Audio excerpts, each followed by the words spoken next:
Welcome back. It was a month of March Madness in Washington. President Trump's administration was on defense, going up against daily scandals on this April 1st. A look back at the crazy month that was. Then Senator Sessions met with Russia's ambassador while a key advisor to the Trump campaign, despite denying it under oath. I have now decided to recuse myself. The president accused former President Obama of wiretapping at Trump Tower during the election. The FBI is investigating the Russian government's efforts to interfere in the 2016 presidential election and whether there was any coordination between the campaign and Russia's efforts. Today, I briefed the president on the concerns that I had about incidental collection.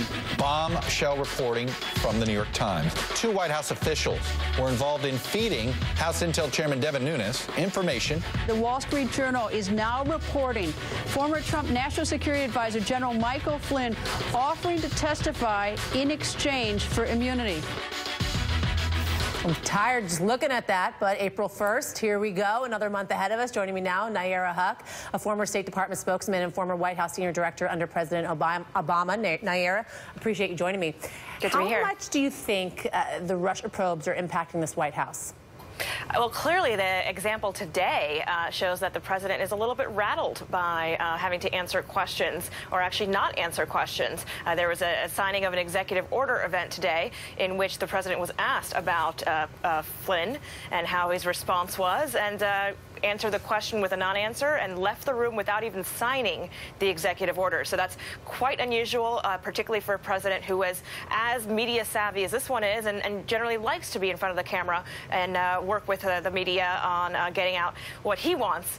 So that alone, I think, is an example of how this administration is struggling to find its footing and push out something more proactive and show wins, coming off the heels of a health care loss last week, and then coming in this week with one of your most former senior advisors looking to potentially turn your name in or testify against you in front of Congress. So lots of challenges in this past month of March Madness, and certainly looking to be some challenges ahead. And in fact, the signing of that executive order was yesterday, and we don't quite know what happened in the Oval Office in what you were talking about. But the president, he is trying to deflect attention away from Russia and to what the White House maintains is a surveillance scandal, with claims that the Obama administration, they actually spread information about Trump contacts captured by intelligence agencies. Do they have a fair point if that was going on? Well, let's go back to the tweet that the president let out about the Obama administration theoretical wiretaps.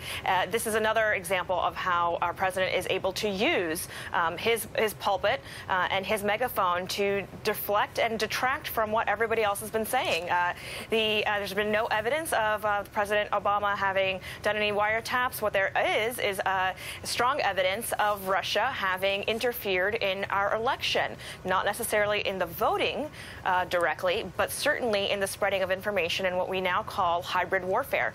There's been lots of testimony in the Senate and people testifying even this week. There was a former FBI investigator who talked in quite detail, Clint Watts, talked quite in detail about Russian efforts in the United States, and we're seeing evidence of Russia interference in France and the elections in Europe as well. So this is a national security threat that unfortunately this administration is looking at from more of a partisan lens. Nayyera, we only have about 90 seconds left, but turning to next week, Mr. Trump turns his attention to China this coming week. He's going to host Chinese president and his wife at Mar-a-Lago. About the meeting, Trump has said it will be difficult and that we can no longer have trade deficits and job losses, that American companies must be prepared to look at other alternatives. So is this Trump's chance to appear more presidential? Well, certainly it is his opportunity to deliver on another one of his campaign promises, which is to take a harder line against China. And it'll be interesting to see how he handles being on the diplomatic stage, especially when China has such an investment and tied to the U.S. economy in owning nearly, I think, 70% of our federal debt. So it's an important partner in diplomacy, but certainly not our friend and ally when it comes to the economy. Is there a danger to being tough on China?